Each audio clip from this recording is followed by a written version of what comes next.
Hello guys, how's it going? My name is Dal, and the next expansion of Dragonflight launches in just a few days, with new zones for us to explore and new mounts to collect. Questing on our classes to a level cap of 70, growing stronger with every level. Recently, I've been getting questions from you guys asking me what class should you main heading into Dragonflight. Most of you are looking for a class that looks favorable, preferably something fun, powerful, and popular when it comes to getting accepted into grouped endgame content. Over the last few weeks, I've explored various options in the Dragonflight beta and fell in love with so many different playstyles. It's very difficult for me to focus on just one character.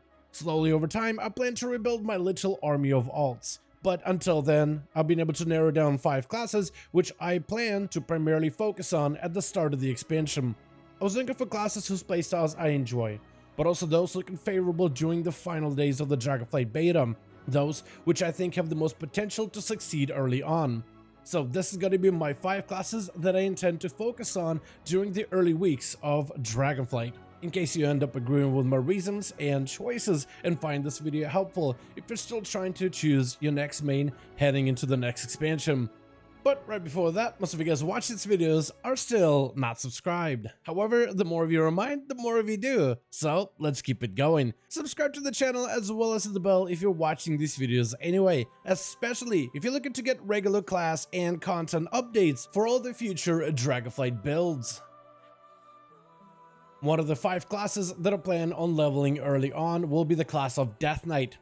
Unholy Death Knight has gone through quite an evolution over its development in Dragonflight, gaining along the way some of the strongest and most flavorful playstyle options. Becoming the master of plagues in periodic damage, leading forth an army of undeath and scourge monstrosities, spreading festering ruin upon enemies in close combat or barraging them with a flurry of shadowy deathly coils. The sheer diversity of playstyles is impressive and could keep me playing the spec for a very long while. Besides the offense, Death Knights also have seen multiple upgrades to their defense, which means they should be quite sturdy at endgame content. The tank spec of Blood has also gained more gameplay options, able to focus on siphoning health from foes directly, drawing upon the power of the decaying ground, empowering absorbs and shattering bones while retaining its full tankiness as a self-healing bulwark. Then there's the spec of Frost, which I originally lost interest in the early beta, but recently I've given the spec another go. Instead of focusing on a Frost build or Obliteration playstyle, I decided to put those things together, creating a hybrid that fuses the Cold Steel and the Howling Frost, which creates for an incredible combination, and it's something I'm interested in exploring going forth in the Dragon Isles. The next class I'm excited to sink my teeth into is the class of Druid, mostly for the spec of Feral.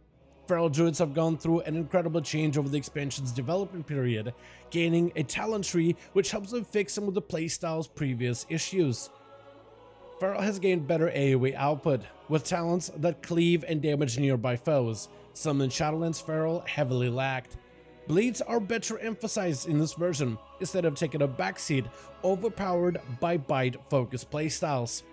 Energy regen as well as resource management is something new cat players often struggle with. Talents that enhance resources and energy help bridge that gap, creating a smoother gameplay feel. Guardian Druid is another spec that has gone through a ton of changes. It's the same familiar bear that you may remember, swiping and thrashing your paws to victory, but gaining even more hybrid range capabilities and off-healing options. There's also a lot of excitement for Restoration Druids in the community, as the spec is looking like a powerful option in endgame content based on early tuning. Finally, we have the Balance Druids, which isn't my preferred playstyle. The spec did gain new gameplay options and can even modify its main offensive cooldowns to better fit a variety of PvE situations. Though as of right now, based on the early numbers, the only thing that could potentially be holding them back is the tuning, which will hopefully be favorable for our feathery friends heading into Dragonflight. The next class I'm excited to take into the Dragon Isles is the Shaman, which has gone through mixed changes over its time in the Dragonflight Alpha and Beta. Everything from glorious buffs to disappointing nerfs, the class of Shaman has seen it all. But no matter the tuning or changes, they still hold one of the most flavorful talent tree options. starting with the sheer variety of totems, which provides incredibly unique and at times niche support tools which benefit raid and party members. The class also comes with excellent healing buffs, as well as incredibly fun mobility tools brought back from the expansion of Legion, and a control kit which all specs can utilize.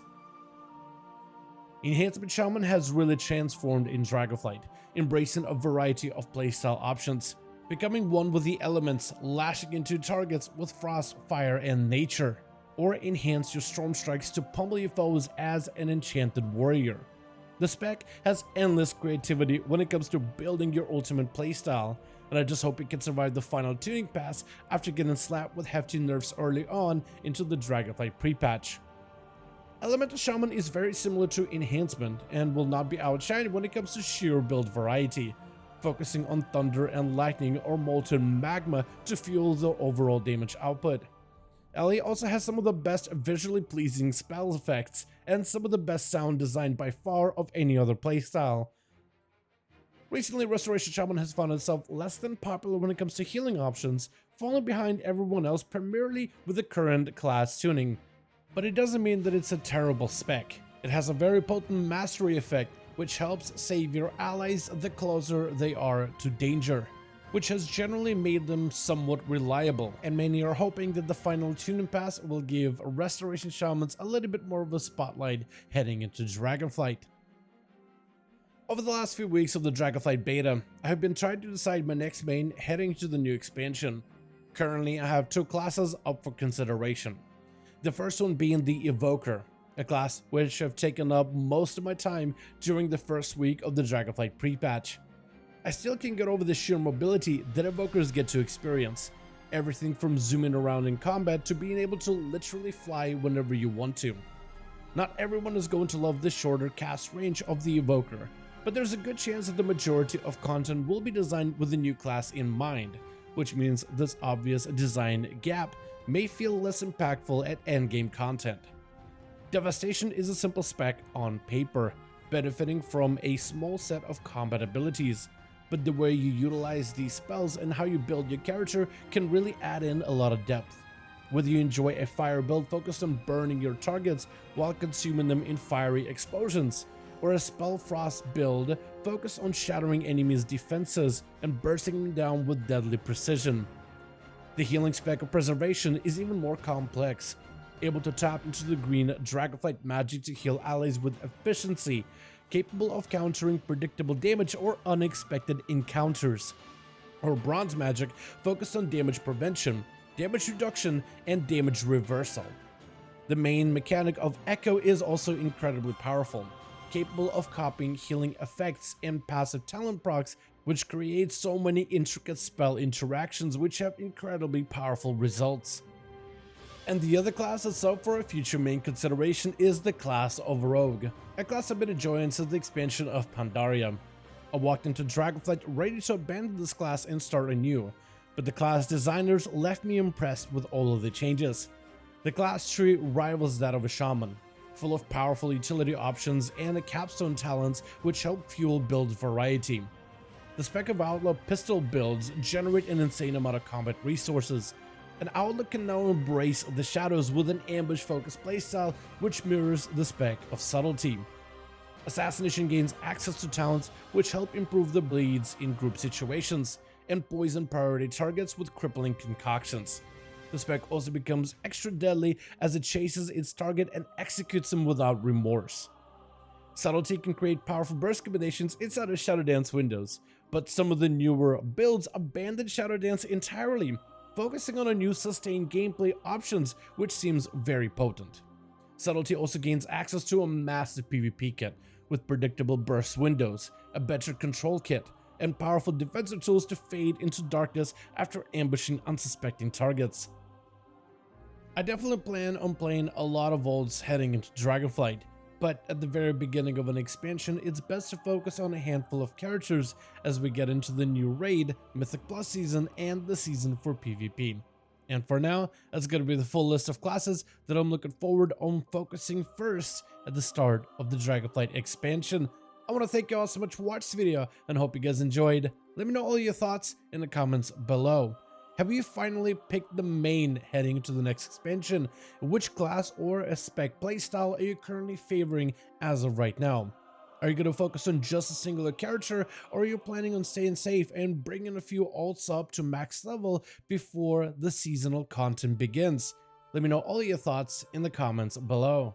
As per usual, if you guys enjoyed this video or found it informative, go ahead and give it a thumbs up. I would very much appreciate it. And as always, in the description of every single live stream and video, we have a link to our Discord community channel. Probably the best place to reach out to me directly in case you want to let me know what you thought about this video, or discuss with the other members of the community what you think about the upcoming changes. Join our Discord to become part of the community. But otherwise, thank you guys so much for watching. I do hope you guys enjoyed. Let me know your thoughts, and as always, I'll see all of you guys in another video.